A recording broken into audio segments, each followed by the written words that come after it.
para sa mga ekonomista, future ekonomista, and ekonomista at heart.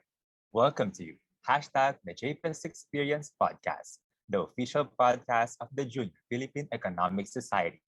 This is your host, Adrian Ang. And this is Jana Kunanat.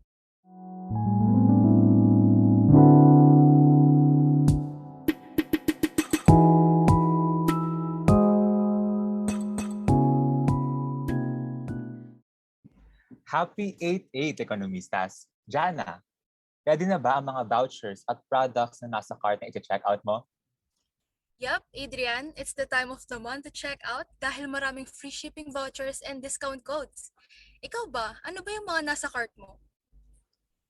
Oh, Jana, you would not believe kung gaano kadami ang laman ng cart ko. Nearing 30 items na siya, to be honest. Kasi tamang add to cart lang ako for a weird 8-8 sale. From phone case to skincare products and sa damakbak na spare tempered glass na I don't even need. Ikaw ba, Jana? Ligtas ka ba sa 8-8 sale? Alam mo, gusto ko sana sabihin, oo Adrian, di ako nabudol ngayong 8-8. Pero hindi. Kasi sa totoo lang, ngayong pandemic, ang convenient ng online shopping para sa akin. Feel ko nga mas magastos ako ngayon, before pandemic. Dahil tamang add to cart at checkout, darating na siya in a few days. Di ba? True. And aside dun sa convenience na makukuha natin, yung short gratification na nakukuha natin from purchasing online, especially, di ba, pandemic ngayon, stuck tayo sa bahay, sabayan pa ng stress from ACADS. Kaya ang hirap hindi magpabudol kasi somehow binibigay ng same, yung online shopping, yung same relaxing feeling pag nasa mall tayo. And not to mention the excitement we feel once dumating na yung package at our doorsteps. Yes, actually, naging coping mechanism ko din yung online shopping dahil sobrang stress sa ACADS. Kasi 'di ba di naman tayo sanay sa online class before, tas ngayon biglang naging online class. So ayun, kahit papaano, naging source of happiness ko siya.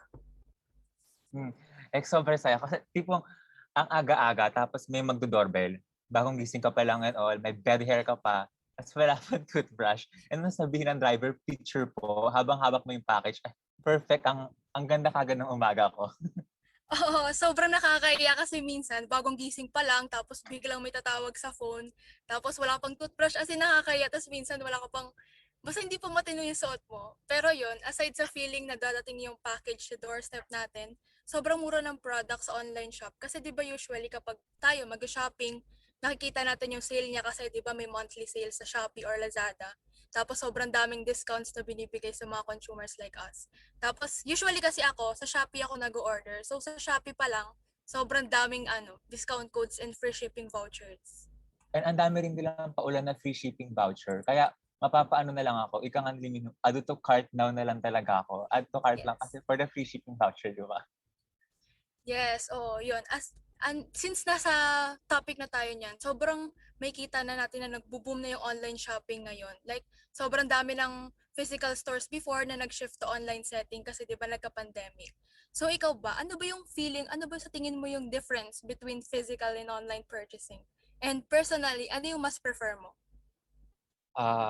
For me, it's online shopping kasi ang convenient talaga. You'll only need a gadget, internet, tapos good to go ka na mag-check out.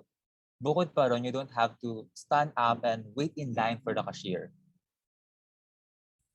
Sa bagay, before pandemic, mahilig kami pumunta ng family ko sa SM North. Tapos, sobrang daming tao kahit hindi weekends. Tapos, yun nga, sa SM, kahit sobrang daming, usually kasi sa SM, ang daming cashier sa department store every corner. Pero kahit sobrang daming cashier, sobrang haba ng pila. Kaya nakakatamad mag-shopping. True, and unlike when you physically purchase goods kasi, you'd have to think of the travel time, di ba? Pag pupunta ka pang SM, you possibly full too exhausted na to enjoy the rest of your day. Usually, kailangan mong agahan yung pag-alis mo para di ka ma-stuck in traffic. Pero ikaw ba, Jana? Online or physical purchasing? Ako, personally, mas bet ko pa rin yung physical purchasing. Kasi in terms of quality, sobrang advantage nung physical shopping kasi you can check the product yourself. Kasi di ba nasa harapan mo siya? Makikita mo kung maganda ba talaga yung quality, yung durability, tapos makikita mo yung expectation versus reality kind of comparison. Kasi kapag online yun nga, di mo nakikita kung yun ba talaga yung gusto mo. Sa bagay, I have this experience. Kasi bumili ako ng towel sa online and it's very fluffy and sobrang mura. So what I catch, di ba? Add to cart kagad ako. So akala ko sale lang kaya mura, pero nung dumating siya sa bahay namin, sobrang liit pala, pang-sanggol yung towel. Like, Oh my God. I know I'm a baby, but please give me my towel, yung life size, yung kasya sa akin. Ay, totoo. One time sobrang disappointed din ako kasi akala ko, bumili ako ng gift para sa pamangkin ko. Tapos toy siya. Tapos parang 200 pesos. Sabi ko, ay sobrang mura. Akala ko nasasakyan. Yung pala sobrang liit lang ng laruan. Tapos ayun. Kaya mas bet ko talaga sa physical purchasing. Kasi makikita mo talaga yung product na need. Tapos may iwasan yung ganyang situation like yung nangyari sa'yo, yung sa towel. Sobrang nakaka-disappoint. And ang hassle, kahit sabihin pa natin may return policy, ang hassle din kasi minsan, kasi if yung gusto mong i-return na item galing pa overseas, di ba, sobrang haba pa ng process. Yes. Tapos yun nga din, besides durability, makakuha mo rin yung product. Wala nang dadaan ng shipping processes, ganun. Pagkabayad mo, pwede mo na agad may uwi or magamit yung product. Kasi sa online shopping, di ba maghihintay ka pa ng ilang weeks or days para makuha yung product. Tapos kung fast courier like yung Grab or yung Speedy yung gagamitin mo, ilang oras po pa bago makuha. Tapos pero kapag i-compare mo sa online purchasing, yun nga, hindi tayo 100% sure na walang damage yung product na makukuha kasi di mo pa naman nakikita or nahahawakan. Yun nga, di ba napakita ko sa'yo nung kagabi yata, yan, bumili ako ng kulambo na parang tent, tapos di balot na balot ng bubble wrap and scotch tape. Sobrang nakaka-guilty kasi sobrang daming plastic, tapos hindi naman siya mare-recycle, kaya tatapon mo na lang din. And isn't it ironic how we strive for sustainability? Yung tipong order ka online ng bamboo straw to lessen plastic waste. Pero yung binili mong bamboo straw online ay nakabalot naman din ng bubble wrap. So, paano? Oo, alam mo yun, gusto mo lang naman maging environmental friendly, pero di talaga may iwasan ng ibang sellers kasi mas hindi reusable. Alam mo, I've actually read some articles that suggest na online selling can be worse for the environment because mas tumataas daw ang carbon footprint natin compared to purchasing sa physical store. Yes, I actually agree on this. Kasi 'di ba, yun nga, sobrang tumataas yung nag-online shopping, dumadami yung or nag-dispose ng plastic like yung ginagamit pang balot ng product. Pero yun, since nasa pandemic tayo and we need to stay home as much as possible, isa rin yun sa mga reason kung ba't dumadami pa yung bumibili ngayon sa online shops kumpara sa physical shops. Sa bagay, kasi good thing din talaga na we have the option to purchase online. Tulad ng necessities natin. Oh, some shops even offer groceries, kaya yung households na may vulnerable person sa COVID don't need to go outside. Ikaw ba, have you tried purchasing groceries online? Hindi pa. Kasi yun nga, sobrang lapit ng Pure Gold sa amin. Actually, walking distance lang yung grocery sa amin. Kaya never ko pa na-try yung online groceries. Pero nakikita ko, in-offer siya ng madaming platforms na ginagamit ko. Like Shopee, Lazada, tapos Foodpanda yata. Tapos, yun, kahit ang dami nang nag-offer na platform, never ko pa siya na-try. Sa bagay, ako rin kasi, hindi ko pa rin na-try kahit tinanong ko yan. Kasi din, minsan kasi, kailangan pa na mag-cash in sa e-wallets natin. And I think mas hassle yun for me. Kasi nasa labas na ako para mag-cash in. So why not bumili na ako ng groceries kasi nasa labas naman na, right?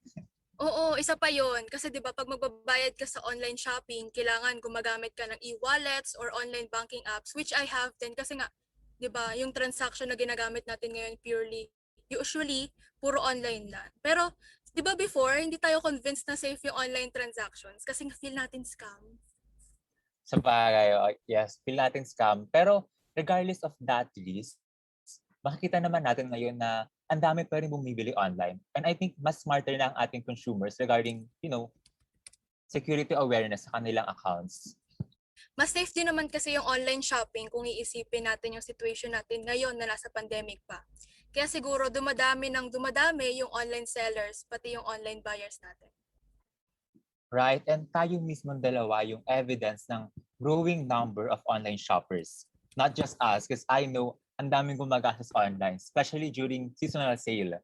And as a student majoring in economics, it makes us wonder ano ba yung epekto nito, yung implications ng paggastos natin sa economy. So, to further discuss more on spending, we have our special guest speaker from eConcepto, Mr. Yman Macalindong. Hello, Sir Yman. Hi, Irian. Hi, Jana. Thank you for having me. Ayun po. Sir Yman, first question. Nag-online shopping ka po ba? Madalang. Yeah, the short answer is madalang. So it depends on the need.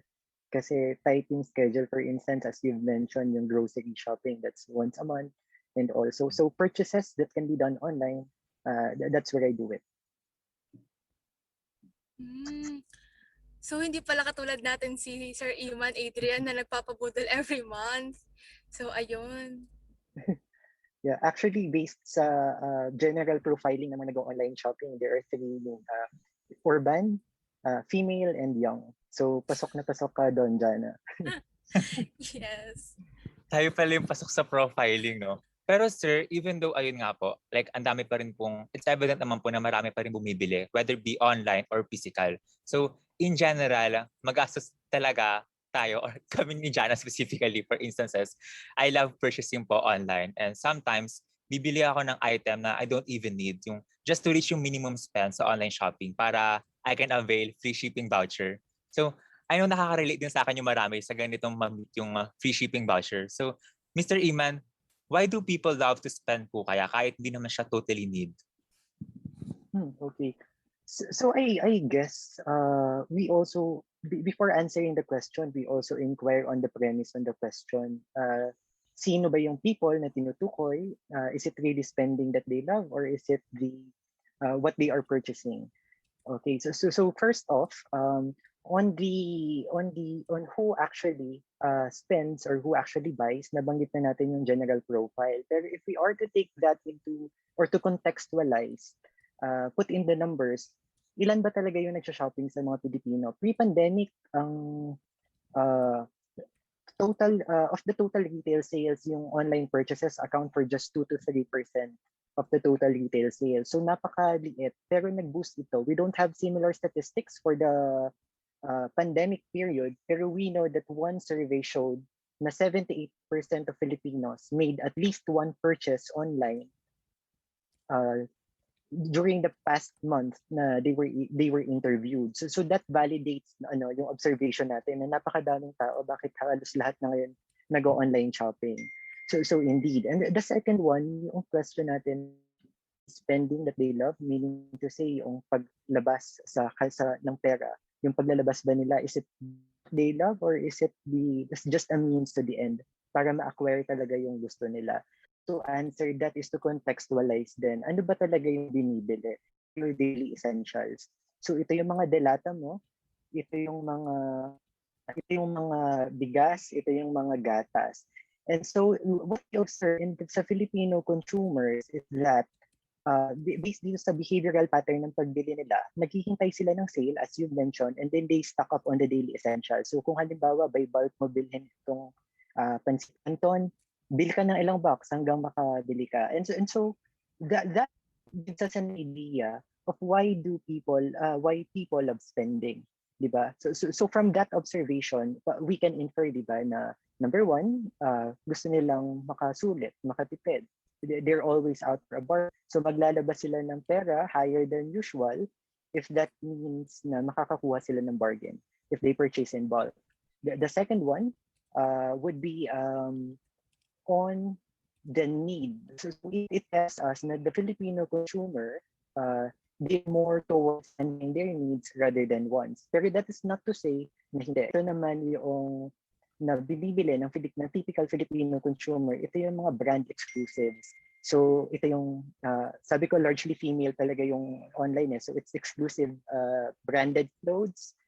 It can be makeup. So ito na yung sumusunod na malaking purchases na ginagawa. And so that also tells us na ito naman yung want na sinasatisfy ng Filipino consumers. And so all in all, from that observation, we can infer na yung act ng buying, it's not actually yung paglalabas ng pera that people enjoy.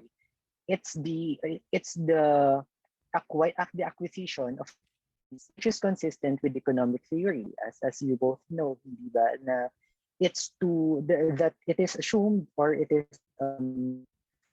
that consumers consume to satisfy their needs and wants, to maximize their utility in the economic parlance. Do you agree on that assessment? Actually, Adriano, medyo nagigilty na tayo sa mga pinaggagawa natin dahil sa mga facts na binibigay ni Sir. Nakakayaman, pero feel ko isa tayo sa 78% talaga ng part ng survey na yun. Feel ko hindi lang tayo tigi-isang purchases. Alam mo yan, Adrian. So, ayun. Kung base kasi sinabi ni Sir na usually ang binibili ng mga tao ay daily essentials, sobrang nakaka-guilty din yung part na, yun nga, tulad natin, mga Filipino, nag-aantay tayo ng sale kasi gusto natin mapamura yung binibili natin. Tapos, yung second is yung higher money na ilalabas daw natin para makaless. Yung katulad na sinabi mo sa akin kagabi, Adrian, na yung nire-reach mo yung quota mo para lang makakuha ka ng free shipping, ganyan. So, imbes na makalas ka, akala mo nakakalas ka pero hindi talaga. So, ayun, sobrang evident ng mga yon para masabi natin na ang dami na talagang Filipinos na bumibili online to buy their needs and wants na din, katulad ng sinabi ni Sir Yman. Pero, Sir Yman, I have a question about that po, regarding that. Do our expenses contribute to our economy po ba? Kahit online or physical purchasing expense man po yan, nakaka-apekto po ba siya sa ating economy? If yes po, in what way? Yeah, definitely. Yung act ng buying, kahit yung pagbili ninyo ng sinasabi niyo na hindi essentials, all these purchases are dumadaloy ito sa ekonomiya. Kasi when you define an economy, hindi ba ito naman yung summation, ito yung kabuuan ng lahat ng transaksyon na nangyayari sa isang lugar. Sa ating case, it's the Philippines. And how do you measure your economy? Well, we have several ways. Pero ang pinaka-popular, lagi nating naririnig, hindi ba sa mga balita, it's always your GDP or your gross domestic product. And one of the ways, or one of the most popular ways you measure, which is done by the Philippine Statistics Authority, you measure your GDP is via summing up the demand in an economy. So parang malalaki mga salita na binitawan natin, pero ang ibig sabihin lang yan, ipapag-add mo lang yung mga pinagbibili ng mga tao. So meron tayong components nito, hindi ba sa GDP? Meron kang consumption, meron kang capital formation, you have your government spending, your exports, and your imports. Sa Philippine economy in particular, masasabi natin na ito ay consumption-driven economy. 70% doon sa mga components na binanggit ko, 70% ng buong ekonomiya natin, ang nagko-contribute dyan ay ang consumption, ang pagbili ng mga mamimili. So definitely lahat ng purchases natin, dumadalo yan papataas ng papataas kung halimbawa na pataas yung consumption pattern mo. So it is directly counted when we compute the GDP. Now, is that the right measure? Is the way to grow our economy by way of increasing consumption or increasing spending? That's another story na kailangan nating himayin.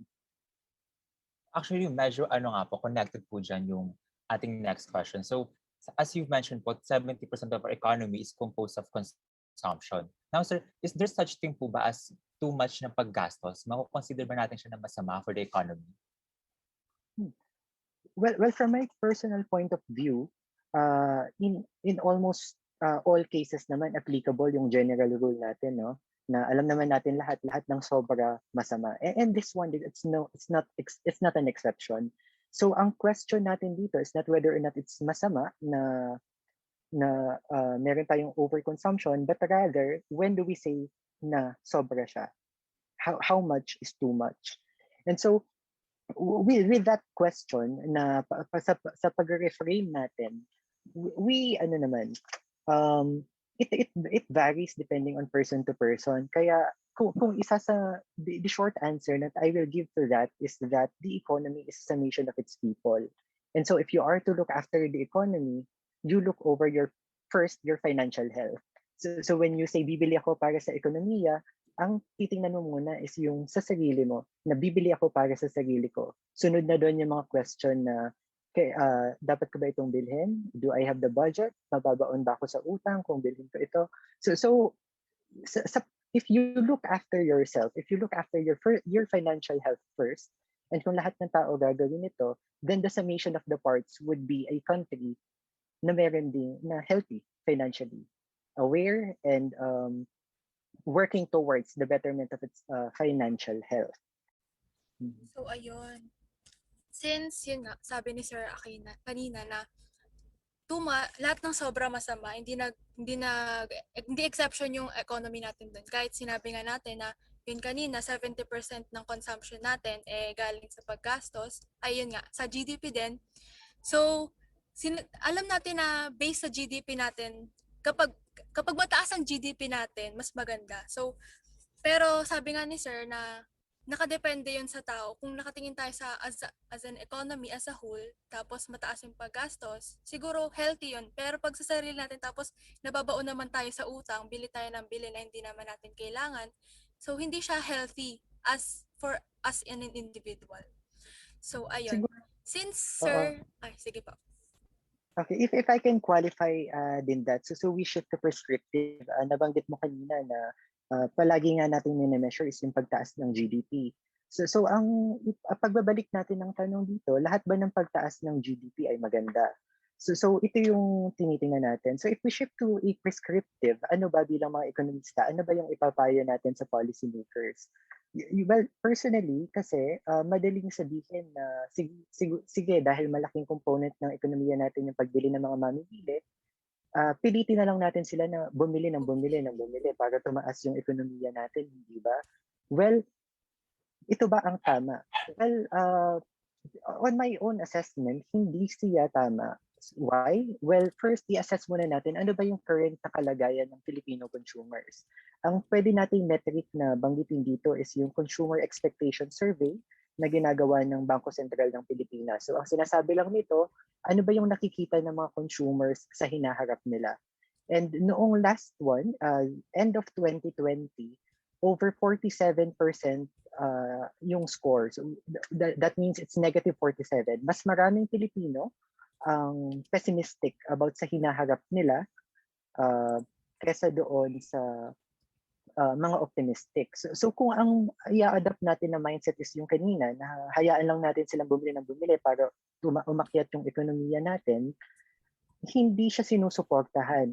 Ang gagawin mo lang bilang policy maker, i-convince na, sige, bumili ka, maging optimistic ka. Pero hindi niya sinasagot yung mga root problems. Hindi, una muna kasi, kailangan nating tanungin, bakit ba pessimistic ang mga Pilipino ngayon? Well, doon sa same survey, binanggit nila ano yung mga rason. Ang pinakauna doon, yung kawalan ng permanenteng hanap buhay. Yun yung number one na sinabi nila, which is supported by data. Noong March 2021, ang unemployment rate natin 7.1%. Ito ay katumbas ng 3.44 million na Pilipino na walang trabaho. And it's even worse kapag tinignan natin yung underemployment rate. Ilang porsyento ng mga manggagawa natin yung may trabaho pero naghahanap pa ng more hours, more opportunities para kumita ng pera. Ito ay over 16%.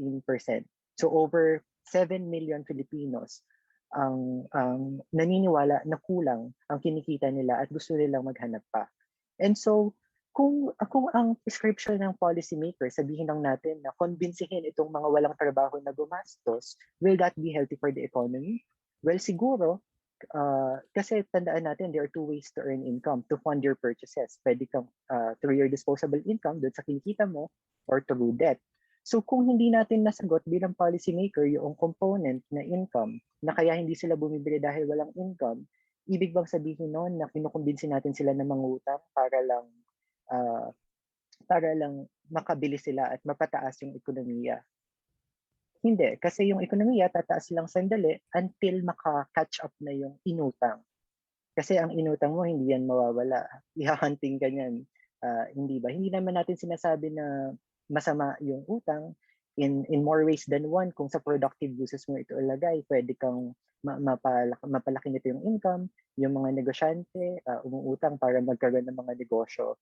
And so, it is a delicate balance. Na if we are to see consumption, or if we are to boost consumption, we also first have to ask, ano ba yung structural implications? Ano ba yung pumipigil sa mga consumer para bumili? So those are the questions that policymakers have to ask in order to develop an effective policy para mapaganda at masiguro na kung lalago yung ekonomiya, healthy ito at sustainable. Yes, so yun nga. Isa rin siguro, sir, follow-up question ko na lang din po dun sa binigay nyo. Since nung nag-start po yung pandemic, ang dami pong tao yung nawala ng trabaho. So alam naman po natin na yun nga, nung may trabaho pa nga lang po sila, ang dami pa rin pong naghahanap na tao ng extra work kasi nga po kulang pa din po yung kinikita nila, and that means hindi pa po nila nako-consume or nabibili yung mga basic daily needs nila. So yung question ko po, sir, um how does this, yung ano po, yung pagiging unemployed po ng mga tao, um, alam po natin na siyempre hindi nga po sila na-consume kasi nga wala silang pambili. Pero sa tingin niyo po ba, ano pa po yung ibang ways na pwedeng gawin ng mga tao para po, yun nga, maka-cope up sila sa mga needs nila as someone na na out of work po or natanggalan sa trabaho? Okay, so napag-usapan natin kanina yung sa macro level, ano yung direction naman ng gobyerno, ano. So it's a very good question na matingnan din natin on the individual level, ano ba yung pwedeng gawin. Now this connects to what we've mentioned na napag-usapan natin kanina, na you look first at yourself to assess your financial health and then to determine yung mga kayang gawin. So on that, the talk of consumption, first and foremost, kailangan nating assess ano ba yung kailangan lang natin. Ano ba yung kaya natin na gastos.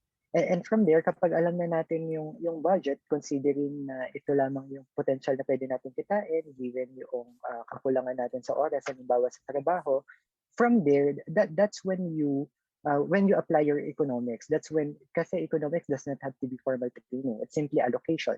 So that's when you allocate the budget that you presented, hindi ba? Ano ba yung mga uses na kailangan at hindi kailangan? So dito na natin, gaya niya nasabi, nahahatiin kung ano ba yung talagang need mo or ano ba yung want.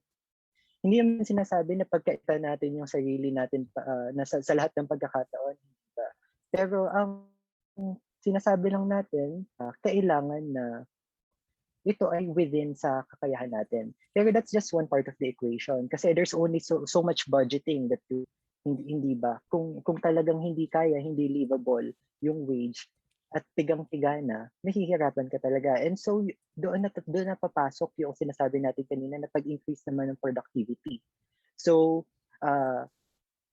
which is two ways. Number one, sa sarili natin, we invest in ourselves, we invest in our capacities, in our skills as much as possible para mapataas yung earning potential. And then we look for we look for better employment, or if you have that entrepreneurial spirit, you can risk it. So that you're able, in some ways, ang daming, and you would know this, ang daming naglalabasan na hindi lang sila pakain sa e-commerce doon sa cycle na bili lang ng bili. Pero nakita din nila yung potential. Hindi lang pala ako pwedeng bumili. Pwede ko din itong gamitin, kumita ako sa sarili ko ng pera. So that's that thinking. That's the first component of productivity. And the second one would be on your participation on the national level. Kasi in the same manner na limitado yung kahit pwede natin gawin sa pag-budget, so kailangan talaga na mayroong mas malaking entity, and I'm pertaining to them, para maisayos yung mga problema natin. Impact yung responsibility natin when it comes to the political process. So hopefully not to be political, we assess then yung plans for the economy ng mga iboboto natin. Ayun po, no, sir. So, thank you. So, we'll take note of that po, no, na for us to be a smarter consumer by assessing our own financial health, especially we are experiencing unique pressures right now because of the pandemic, no? And we can also opt to be entrepreneurs, as one great example nito yung nung umpisa pa lang nung pandemic, ang dami sa atin nag-try mag-venture online para maging online sellers. Kaya ang dami daw nagbenta ng mga homemade baked goods at iba pa, right, Jana? Yes. So, ayun, sobrang natouch ako sa sinabi ni Sir na, yun nga, sa topic natin na ang dami na wala ng work, tapos nagbigay si Sir ng tips kung paano maka-stand ulit sa feet natin yung mga kababayan natin, na alam natin na natural yung entrepreneurial spirit sa ibang tao. Tapos, makikita natin dito yung resiliency ng mga tao. But syempre, that's not enough na nakasalalay lang tayo sa resiliency ng mga tao. But also, our policymakers then dapat mag-keep up para matulungan yung mga tao natin or yung mga kababayan natin na magkaroon ulit ng work so they can provide for their families as well. So ayun nga, since makikita natin yun nga, ang daming na out of job na tao yung nag-resort sa entrepreneurial or online businesses, nandito na rin tayo sa topic of e-commerce or the system ng, yun nga, transaction of businesses online. Meron pong question si Adrian para sa inyo, Sir Yman. Apo, no? So we've repeatedly mentioned po the positive trend, yung growth na na-experience natin sa e-commerce industry. And this is where we are right now in terms of e-commerce. But Sir Yman, where are we headed po? What is the future of e-commerce po ba? That's the big question. Actually, that's the I would say the billion-dollar question. And all the companies, kasi I'm in the banking industry in my work, and so yung na-observe natin is that all the businesses, that's the question that they pose. How do they digitalize? Where would the new normal bring their businesses? How would they thrive in that economy as a whole? Need to say on its functions, on how it is designed to be. And the second one is on the larger role. What would e-commerce play in our lives after the pandemic? Talagang nape-penetrate ng e-commerce yung lahat. As I've mentioned, yung profile before na it's just young and urban, it increases now. As a matter of fact, Shopee has given the statistic na yung adoption ng Shopee Pay, ang highest na nag-a-adapt niyan ay yung nasa age group na over 50.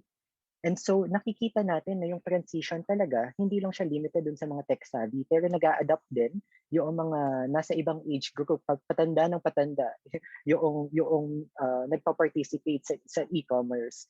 And so the pandemic really pushed them to the point na it became a necessity to participate in the online world. Not only in the social media platform, but also in the way you conduct your business, in the way you conduct your consumption.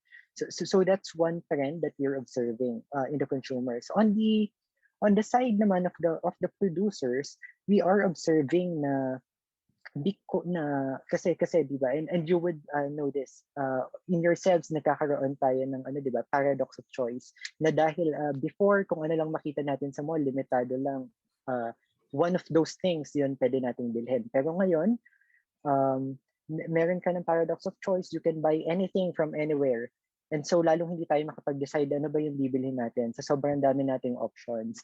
And so on the side of the businesses, yung phenomenon na to, this forces them to be innovative in their retail strategies.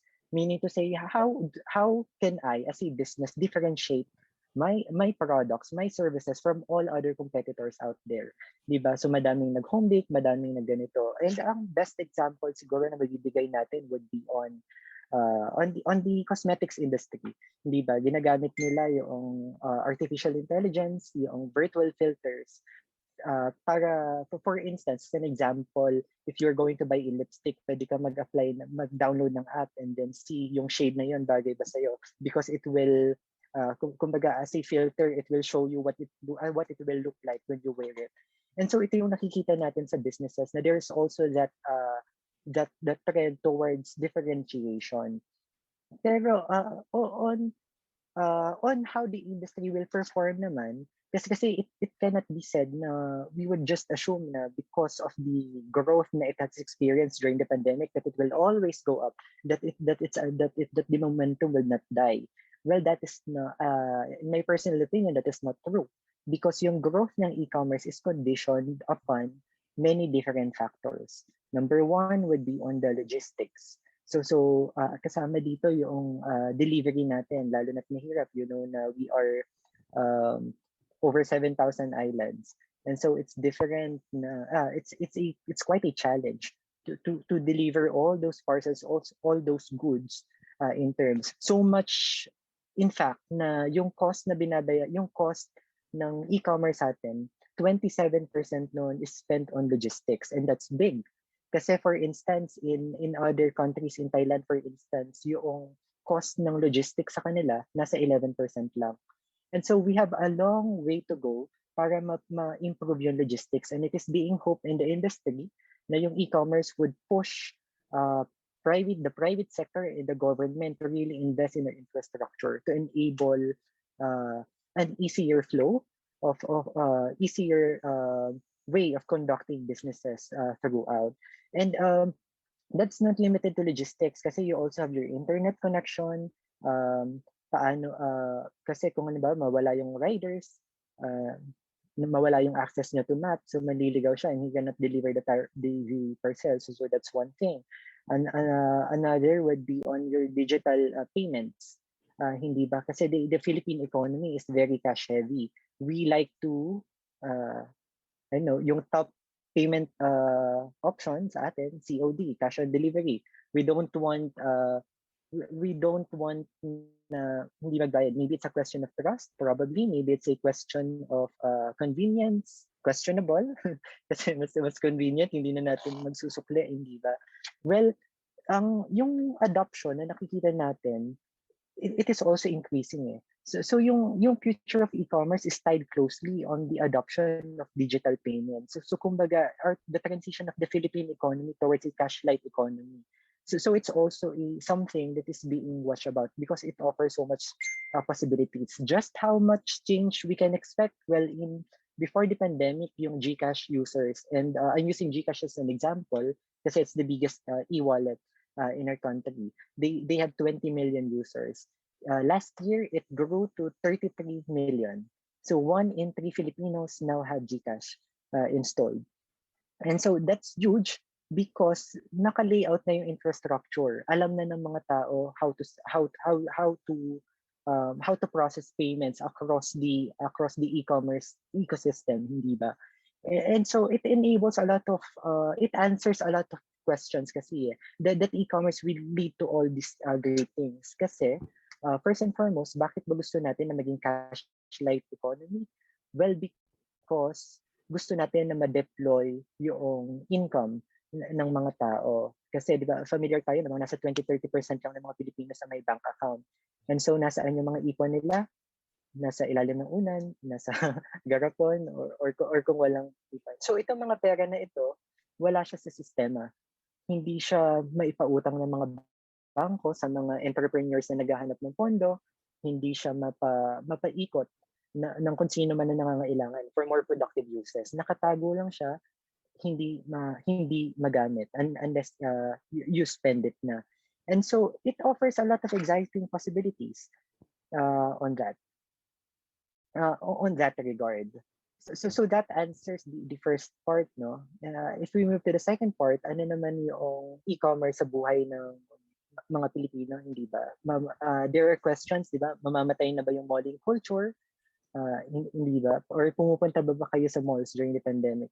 Well, ako po sir, personally, hindi na po ako pupunta mall during the pandemic and hindi rin po ako papayagan lumabas. Ikaw ba, Jana? Oo, kasi mas gusto ko talaga yung pupunta lang mall. Ewan ko, parang, pero syempre, hindi pa ako nakalabas ng mall nung first part ng pandemic kasi diba 21 pa lang yung pwede pa lang. 20 pa lang ako. So, muntik na ako lumabas na sasabihin ko, 21 po ako. Ganun, para makapasok ng mall. So, sobrang ganda ng sinabi ni Sir na sobrang nag-evolve na yung digital transaction sa Philippines. Diba dati nga, yun nga, katulad ng sinabi ko sa una kanina, yung mga parents natin, yung mga matatanda, or yung mga may edad na, hindi sila convinced na safe talaga yung digital transactions. Kasi nga, yun nga, akala nila scam, tapos kapag hindi nila hawak yung pera nila, feeling nila, wala silang control over it. Pero, yun nga, nalaman natin today na maganda pala na nasa system yung money natin para mag-circulate siya sa economy, magamit siya ng banks para mapautang sa ibang tao, para magamit din ng mga taong nangangailangan ng loan na yon para makapag-consume sila or mabili nila yung mga needs nila. So, sobrang ganda nun kasi yung parents ko, example ko lang po, first time lang nila malaman yung GCash. So, ginawan ko sila kasi nga, usually, doon ako kumukuha ng pambayad ko sa mga pinabibili ko. So, sabi ko, kailangan mo na ng GCash. Ayan. Tapos sabi ko, ayun, so ako pa lang yung nag-handle ng GCash niya, pero slowly but surely, natututo na rin po siya mag-GCash kasi nakapagpa-load na siya ng sarili niya, ganyan. So, sobrang para sa akin po, big step po yun para sa parents ko kasi hindi po sila technology inclined katulad nating mga kabataan na mas exposed tayo sa ganyan so mabilis nating ma-adapt yung mga bagong technologies na meron ngayon. So ayun, sobrang ganda nun, 'di ba, Adrian? Sana natuto tayo kay Sir Yman sa mga tips niya and sa mga learnings na natutunan natin na hindi dapat kailangan nating bilhin yung hindi natin kailangan, tapos maging mindful tayo sa mga Yes. gastos natin.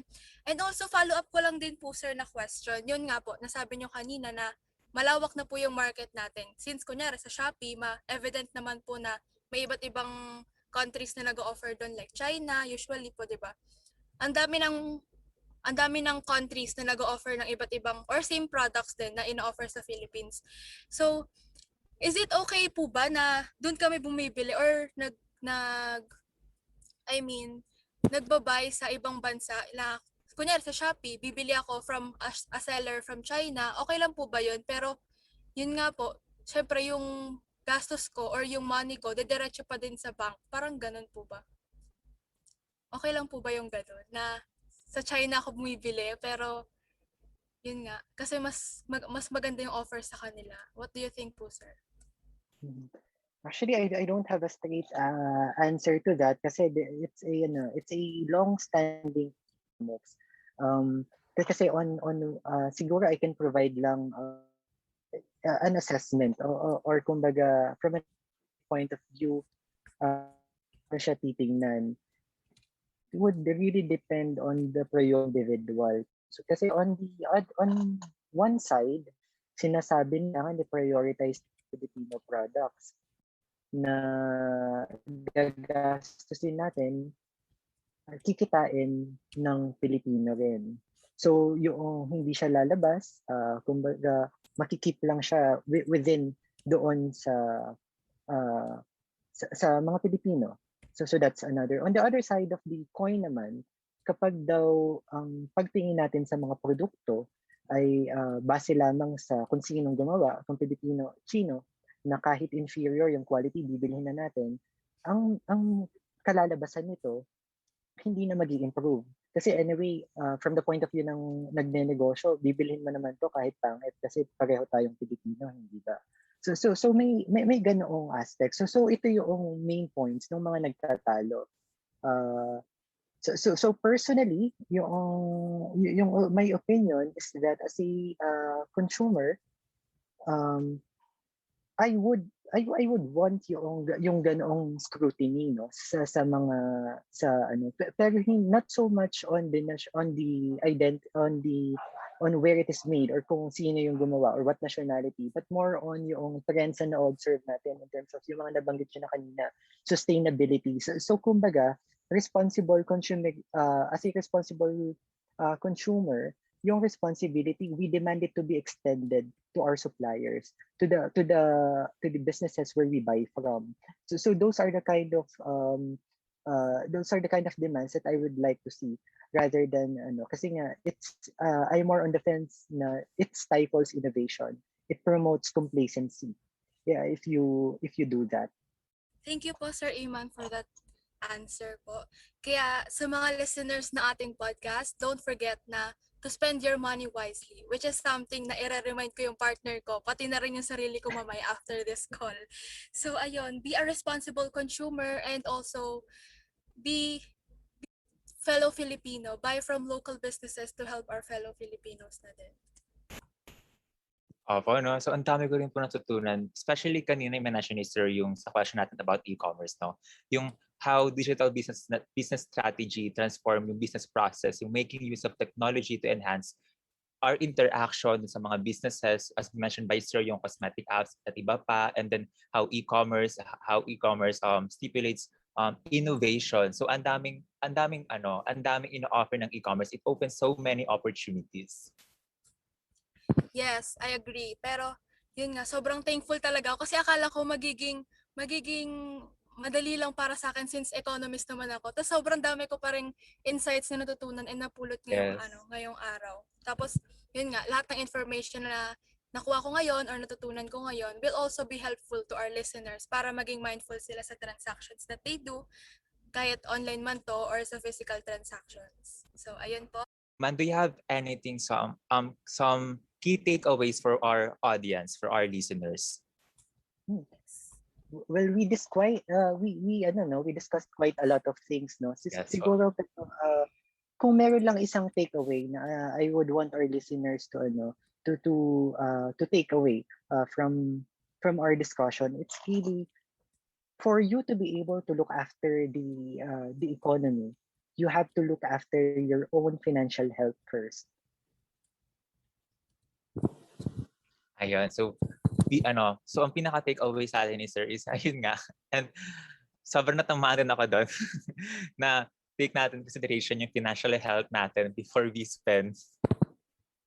Yes, So, ayun po. dapat i-make sure natin na meron din tayong savings as much as as much as nagagastos tayo, pero I know that doesn't apply to everyone, pero ayun, as much as possible, let's help each other na ma-budget or ma-handle yung finances natin ng maayos, and maging maayos tayong consumer din, hindi yung bili tayo ng bili kahit hindi natin need.